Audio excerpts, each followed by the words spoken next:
मेरी प्यारी सलहज, कहानी का अगला भाग। पिछली कहानी में आपने सुना था कि मेरी पत्नी की भाभी को मां बनने में प्रॉब्लम थी और यह प्रॉब्लम उसके पति में था। इसलिए मेरी सलहज अपने इलाज करवाने मेरे यहां ही थी। अब आगे दिन के खाने के बाद हम सब घूमने चले गए। शाम को आते में बाहर से खाना लाए और उसे खाकर सोने चल दिए। इस दिन भी मुझे पहले दिन जैसा ही लगा, वही खुशबू और दो के बीच पीसने का अनुभव। लेकिन मैं अपने अनुभव को किसी को बता नहीं पाया, अपनी पत्नी को भी नहीं। सुबह मेरे कपड़े तो खराब ही निकले। यह रहस्य मेरी समझ से बाहर था।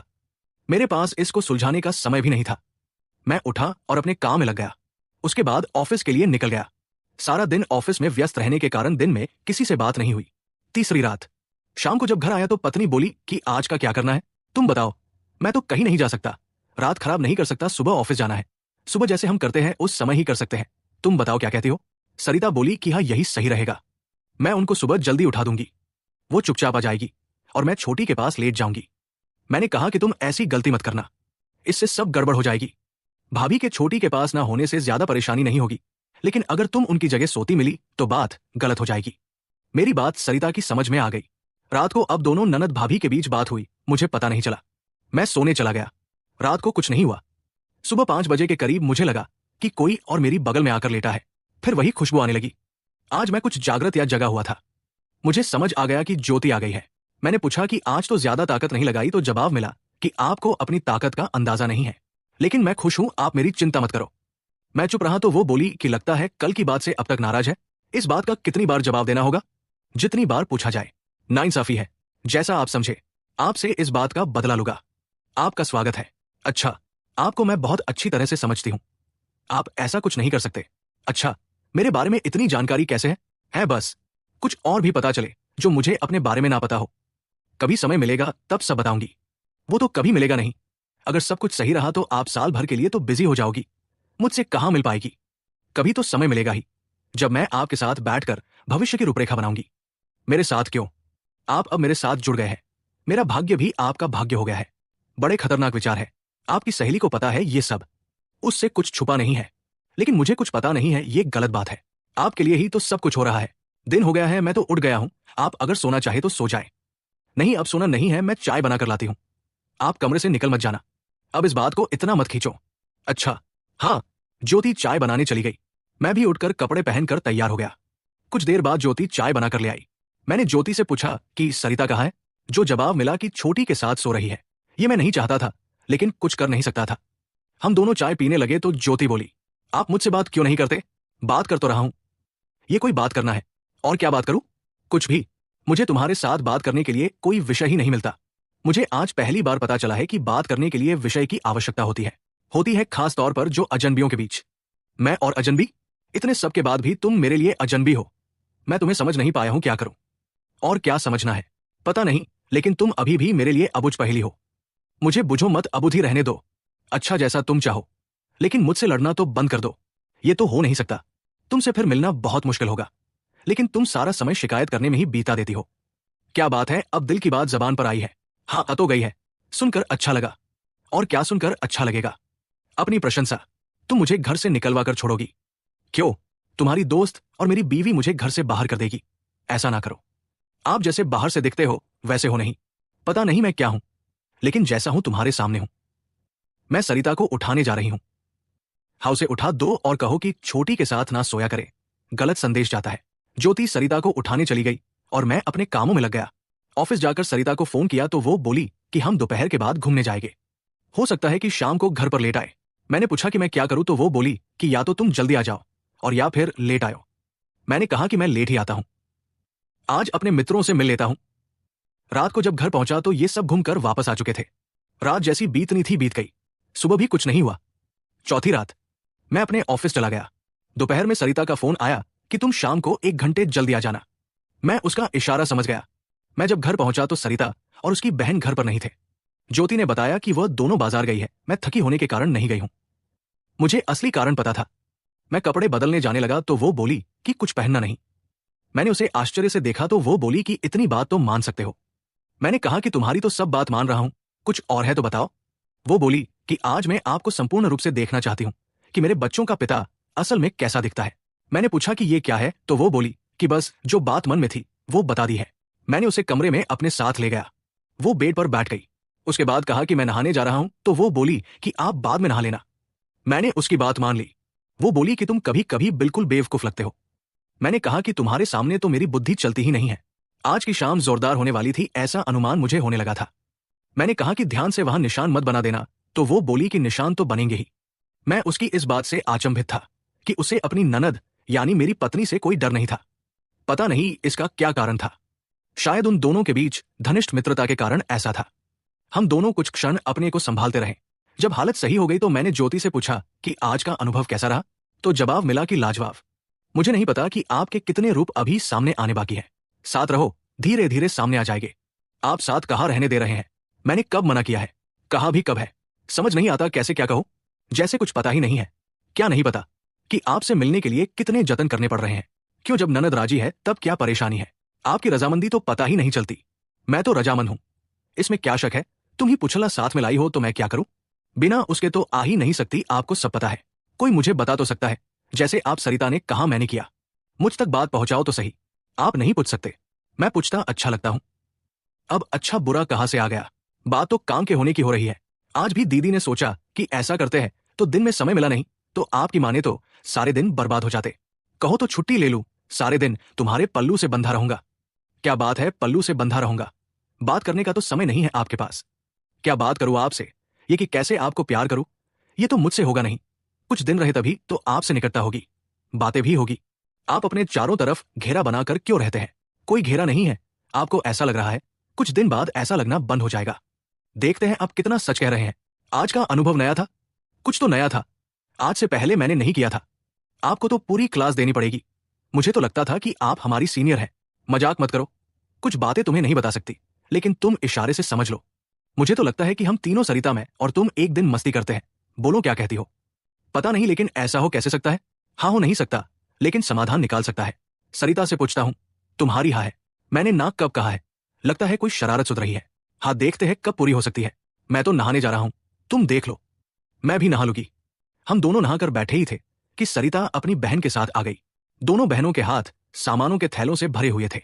ज्योति ने सरिता से शिकायत करी कि आप मेरे लिए तो कुछ नहीं लाई होगी। सरिता बोली कि ऐसा हो ही नहीं सकता था। सरिता को याद आया तो पूछा कि ये आ गए। ज्योति बोली कि आपके आने से पहले ही आए हैं। सरिता ने चैन की सांस ली। फिर चारों जन बैठकर लाया हुआ सामान देखा और उसके बाद चाय पीने का दौर चला। रात के खाने के बाद जब मैं सोने की तैयारी कर रहा था तो ज्योति मेरे पास आई और बोली कि सुबह जल्दी जगने की जरूरत नहीं है, आप पूरी नींद लीजिए। सोते समय सरिता से मैंने पूछा कि तुम्हारी भाभी को तो कुछ पता ही नहीं है, तो वो बोली कि हाँ, हम दोनों के मुकाबले तो वो कुछ भी नहीं जानती। मैंने कहा कि क्यों ना एक बार हम तीनों एक साथ बात करें। वो बोली कि ज्योति तैयार नहीं होगी। मैंने उसे बताया कि वो तैयार है, मैंने बात करी थी। हमें लग रहा था कि तुम तैयार नहीं होगी। वो बोली कि मैं तो ये चाहती थी, लेकिन तुम कोई बात ही नहीं कर रहे थे, इसलिए चुप थी। मैंने उससे पूछा कि यह संभव कैसे होगा, तो वो बोली कि कोई उपाय करना पड़ेगा। मुझे बोली कि तुम सो जाओ, मैं कुछ सोचती हूं। मैं नींद में डूब गया। 5वीं रात। सुबह मुझे तो ऑफिस जाना था, सो मैं तो तैयार होकर ऑफिस के लिए निकल गया। सारे दिन काम में डूबा रहने के कारण किसी बात का ध्यान ही नहीं रहा। शाम को जब घर पर लौटा तो सरिता बोली कि तुम अभी कपड़े मत बदलो, कुछ सामान लेने चलना है। वो मुझे लेकर घर से बाहर आ गई। हम दोनों बाजार के लिए पैदल चल दिए। रास्ते में सरिता बोली कि मुझे एक बात सूझी है कि रात को छोटी को नींद की गोली दूध में घोल कर दे देते हैं। वो आराम से सोती रहेगी और हम अपना काम कर पाएंगे। मैंने कहा कि योजना तो सही बनाई है, लेकिन छोटी को नींद की गोली देने के मैं खिलाफ हूं। वो बोली कि तुम्हारी बात सही है, फिर क्या करें? तुम्हारे पास कोई और उपाय हो तो बताओ। मैंने उसे कहा कि आज रात कुछ नहीं करते, कल मैं कुछ पता करके तुम्हें बताता हूं। सरिता बोली कि तुम्हें तीनों के एक साथ सेक्स करने की बात कैसे दिमाग में आई? मैंने उसे बताया कि ज्योति के साथ कुछ नया किया तो पता चला कि उसे तो कुछ पता ही नहीं है। तब मन में आया कि अगर तुम भी साथ हो तो हम उसे कुछ नया सिखा सकते हैं। सरिता ने पूछा कि हम तो उसे सिखा देंगे, लेकिन वो भाई के साथ कैसे करेगी? वहां कैसे करेगी ये मैं नहीं बता सकता, लेकिन उसे कुछ नया तो सिखा ही सकते हैं, शायद आगे काम आए या उसकी लाइफ सुधर जाए। सरिता बोली कि तुमसे क्या कहो, भाई तो एकदम दकियानुसी आदमी है, कुछ सुनने समझने की कोशिश ही नहीं करता है। हम दोनों सामान लेकर वापस आ गए। रात को जब सोने गए तो सरिता बोली कि तुम सुबह के लिए तैयार रहना, मैं उसे तुम्हारे पास भेज दूंगी। मैंने कहा कि तुम बहन के पास मत सोना, सोने के लिए बड़े कमरे में सो सकती हो। वो बोली कि मैं सब समझती हूं, लेकिन समझ ही नहीं आ रहा था कि क्या करूं। आगे से ध्यान रखूंगी। सुबह मेरी नींद ज्योति के जगाने से हुई। वो मुझ पर झुककर मुझे जगा रही थी। थोड़ी देर बाद मैं बाथरूम में घुस गया। मेरे बाहर आने के बाद ज्योति भी अंदर चली गई। बाहर आकर वो तैयार हो गई। मुझे बोली कि सरिता ने ये नहीं बताया था कि तुम इतने बदमाश हो। आज जान ही निकल गई है। मैंने कहा कि अब तुम मेरी चेली बन गई हो, शिक्षा तो मिलेगी लेकिन तुम्हें गुरुदक्षिणा भी देनी होगी। वो मुस्कुराती हुई चाय बनाने चली गई। मुझे ये पता करना था कि सरिता कहाँ है। वो बड़े कमरे में तो नहीं मिली। वो छोटी के पास ना सोकर उसके बेड के नीचे सो रही थी। मैं ये सोचकर परेशान था कि ये अपने परिवार के लिए कितना त्याग कर रही है जो कोई कभी नहीं जान पाएगा। उसे मैंने हल्के से हिलाकर जगाया और अपने साथ लेकर बेडरूम में आ गया। वो बेड पर आकर लेट गई। उसे नींद आ रही थी तो लेटते ही सो गई। ज्योति जब चाय बनाकर लाई तो सरिता तो देखकर बोली कि ये कहाँ थी। मैंने उसे चुप रहने को कहा और हम दोनों बाहर बड़े कमरे में आ गए। वहां हम दोनों चाय पीने लगे। दिन अभी निकला नहीं था। मैंने ज्योति से कहा कि अगर वो सोना चाहती है तो सो जाए। वो बोली कि चाय पीने के बाद नींद नहीं आती है, वैसे भी आपके नाश्ते की तैयारी करनी है। चाय के बाद हम दोनों अपने अपने काम में लग गए। आज सरिता सोती रही और ज्योति ने ही नाश्ता बनाकर मुझे दिया और मैं ऑफिस के लिए निकल गया। ज्योति और मेरे में सामंजस्य बैठने लगा था। आगे ये क्या रूप लेने वाला था ये मैं नहीं जानता था, ना इस बारे में सोचना चाहता था। अभी तो हम सबका एक ही उद्देश्य था कि ज्योति किसी भी तरह से गर्भवती हो जाए। सारे प्रयास इसी दिशा में थे। ज्योति और मेरे बीच लगाव सा पैदा हो रहा था। मैं उससे बचना चाहता था लेकिन मुझे पता था कि मैं बच नहीं सकता था। छठी रात, दिन बिना किसी घटना के गुजर गया। मैं ऑफिस से लौटा तो मुझे नहीं पता था कि मेरे पीछे क्या हुआ था। सरिता की जिम्मेदारी थी कि वो अगर चाहती थी तो उसे रात में अपनी छोटी बहन को सुलाने का को हल खोजना था। हल शायद उसे मिल गया था। रात के खाना खाने के बाद वो ज्योति और छोटी के साथ गपशप में लग गई। मुझे लग गया कि उसके दिमाग में कुछ जरूर होगा। वो उसे ही लागू करने का उपाय ढूंढ रही होगी। मैं कुछ पूछने की हालत में नहीं था। चुपचाप सोने के लिए जब कमरे में गया तो कमरे में कोई नहीं था। कुछ देर बाद सरिता आती दिखाई दी। वो मेरे पास बैठ गई और बोली कि आज मैं और ज्योति यहां बातें करेगी, इससे तुम्हारी नींद खराब होगी, इसलिए तुम आज बाहर कमरे में दीवान पर सो जाओ। मैं उसकी बात मानकर तकिया लेकर कमरे से निकल गया। दीवान पर जाकर तकिया लगाकर लेट गया। थका होने के कारण कुछ देर बाद मेरी आंख लग गई। कब तक सोता रहा मुझे पता नहीं चला। किसी के झकझोरने से मेरी नींद खुली। सरिता ने मेरे मुंह पर हाथ रखकर मुझे अपने पीछे आने के लिए कहा। मैं चुपचाप उठकर उसके पीछे चल दिया। अपने बेडरूम में पहुंचकर देखा कि ज्योति भी वहां पर थी। मेरे दिमाग से यह कौधन गया कि आज की रात खास होने वाली है। मैंने कभी किसी 3 लोगों के साथ बातें नहीं किया था। पत्नी के सिवा ज्योति ही दूसरी महिला थी जिसके साथ मेरे रिश्ते बने थे। आज जो हो रहा था वो हम सब के लिए नया था। क्या होगा ये किसी को भी नहीं पता था। मेरी और मेरी पत्नी के जीवन थोड़ा खुला हुआ था। हम चाहते थे कि ज्योति भी कुछ ऐसा ही करे, उसी के लिए ये सब कर रहे थे। सरिता ने मुझे बेड पर बिठा दिया। ज्योति भी मेरी बगल में बैठी थी। सरिता दरवाजा बंद करके आई और बोली कि लाइट जलने दूं या बंद कर दूं। मैंने कहा कि लाइट बंद करके नाइट बल्ब जला दे। उसने ऐसा ही किया। कहानी जारी रहेगी। मेरी प्यारी सलहज, कहानी का अगला भाग। पिछली कहानी में आपने सुना था कि मेरी पत्नी की भाभी को मां बनने में प्रॉब्लम थी और यह प्रॉब्लम उसके पति में था, इसलिए मेरी सलहज अपने इलाज करवाने मेरे यहां ही थी। अब आगे, दिन के खाने के बाद हम सब घूमने चले गए। शाम को आते में बाहर से खाना लाए और उसे खाकर सोने चल दिए। इस दिन भी मुझे पहले दिन जैसा ही लगा, वही खुशबू और दो के बीच पीसने का अनुभव। लेकिन मैं अपने अनुभव को किसी को बता नहीं पाया, अपनी पत्नी को भी नहीं। सुबह मेरे कपड़े तो खराब ही निकले। यह रहस्य मेरी समझ से बाहर था। मेरे पास इसको सुलझाने का समय भी नहीं था। मैं उठा और अपने काम में लग गया। उसके बाद ऑफिस के लिए निकल गया। सारा दिन ऑफिस में व्यस्त रहने के कारण दिन में किसी से बात नहीं हुई। तीसरी रात, शाम को जब घर आया तो पत्नी बोली कि आज का क्या करना है, तुम बताओ। मैं तो कहीं नहीं जा सकता, रात खराब नहीं कर सकता, सुबह ऑफिस जाना है। सुबह जैसे हम करते हैं उस समय ही कर सकते हैं। तुम बताओ क्या कहती हो। सरिता बोली कि हाँ यही सही रहेगा। मैं उनको सुबह जल्दी उठा दूंगी, वो चुपचाप आ जाएगी और मैं छोटी के पास लेट जाऊंगी। मैंने कहा कि तुम ऐसी गलती मत करना, इससे सब गड़बड़ हो जाएगी। भाभी के छोटी के पास ना होने से ज्यादा परेशानी नहीं होगी, लेकिन अगर तुम उनकी जगह सोती मिली तो बात गलत हो जाएगी। मेरी बात सरिता की समझ में आ गई।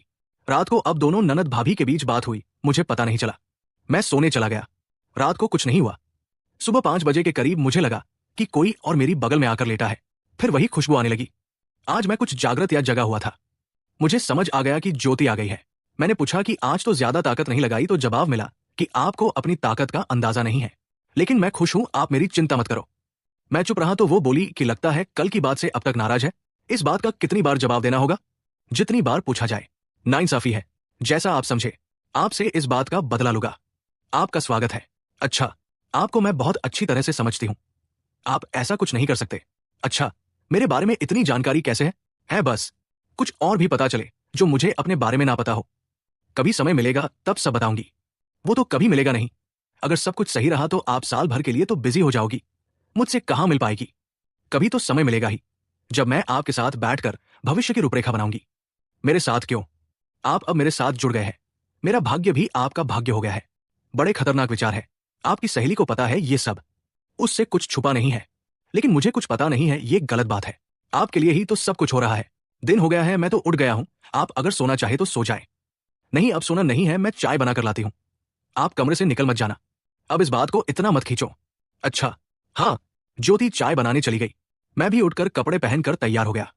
कुछ देर बाद ज्योति चाय बनाकर ले आई। मैंने ज्योति से पूछा कि सरिता कहाँ है। जो जवाब मिला कि छोटी के साथ सो रही है। ये मैं नहीं चाहता था, लेकिन कुछ कर नहीं सकता था। हम दोनों चाय पीने लगे तो ज्योति बोली, आप मुझसे बात क्यों नहीं करते? बात कर तो रहा हूं। ये कोई बात करना है? और क्या बात करूं? कुछ भी। मुझे तुम्हारे साथ बात करने के लिए कोई विषय ही नहीं मिलता। मुझे आज पहली बार पता चला है कि बात करने के लिए विषय की आवश्यकता होती है खास तौर पर जो अजनबियों के बीच। मैं और अजनबी?